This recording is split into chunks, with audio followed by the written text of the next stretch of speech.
actor Ed O'Neill, married with children, Modern Family, that grew up on Youngstown's North Side, was drawn into a handful of episodes. In its 29 decades, The Simpsons worked countless celebrities into its scripts, including a few with Youngstown connections. Warren-born rock star Dave Grohl was mentioned by Moe the bartender in season 26. And Bill Saluga, the Youngstown native and comedian best known for his Raymond J. Johnson Jr. shtick, actually played himself on one episode in 2002.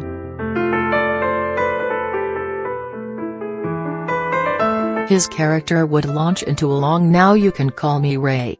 Or you can call me Jay, but ya doesn't has to call me Johnson" spiel every time someone addressed him as Johnson.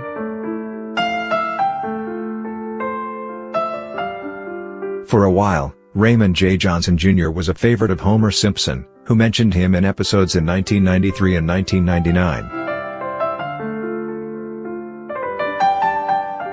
Reached at his Burbank, California, home by phone, Saluga, 80, recalled his appearance on the show, in which his character sang a humorous song as part of a stage show at a Branson, Missouri, resort. They were doing a show where Homer's father and his girlfriend were going to Branson, and there was a show with all these old-timers there, like Charo, and Mr. T, and a couple of others, and me, said Saluga. I sang "You Can Call Me This, and You Can Call Me That. I can't remember all the lyrics stash, but you can't call me out of work because I do 3 shows a day." They drew the character to look like Ray J. Johnson Jr., and I went in and recorded it. He did a song and dance.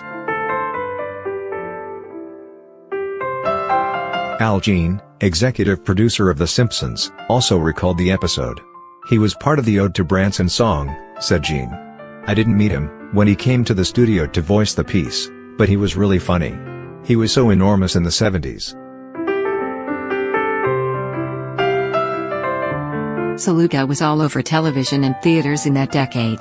A founding member of the Ace Trucking Company comedy troupe, he made many appearances on sitcoms, commercials and late-night talk shows, and worked with many stars and celebrities. Many people still recall the character Saluga created, though few know him by his real name. Saluga's earliest foray into show business came at the Youngstown Playhouse. "I had got out of the Navy and was sitting in a bar one night, and some friends said we are going to go over to the Playhouse and try out for a play. When we got there the doors were locked, so we broke the door down and wound up right on the stage. I literally broke into show business. Some guys asked how did you get in here? But we giggled through the audition, and I got a part in Inherit the Wind. I also did Oklahoma, Finian's Rainbow, Guys and Dolls and Bells Are Ringing at the Playhouse."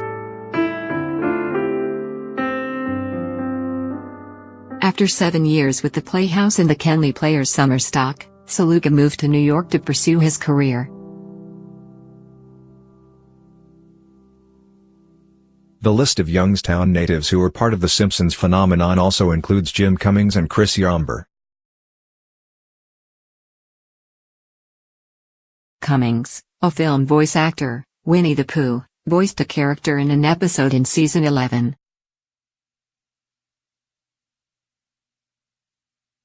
Yomber, a pop artist and comic book creator who still lives in Youngstown, made his connection as a writer for the comic book division of The Simpsons. He wrote for several titles published by Bongo Comics, including The Simpsons, Bart Simpson, Radioactive Man and Treehouse of Horror. Yomber also worked on Simpsons trading cards and gave talks on The Simpsons at fan conventions. "I was with The Simpsons comics for 16 years, starting with Bart Simpson #1, which was published in 2000, said Yomber. "It's a smart show, and I feel excited that I was a part of it."